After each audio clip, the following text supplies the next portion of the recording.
Hi mga ka-Alex TV Trip Moto.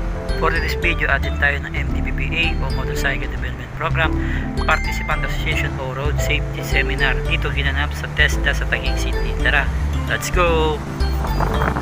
Bilang isang motorcycle rider, importante ang magatong event na matinan pang nagkaalaman sa road and safety. Habang pupunta sa venue o conference room na atin na nating road and safety seminar, nadaanan natin ang mga elements nito. Ito yung mga sponsors ng event. So guys, pwede kayong mamili ng kulay at laki na pwede nyong maging guide, at meron din jacket, meron din imprint customs na long sleeve na pang rides.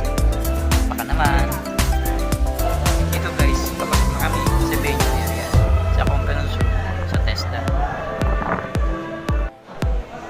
Ayan, kasama ko pala dito si Pops Jason.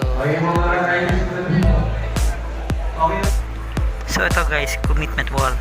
Tayo magsasign dito bilang tanda na tayo nakikiisa sa road and safety awareness. O yan, si Alex TV Trip Moto.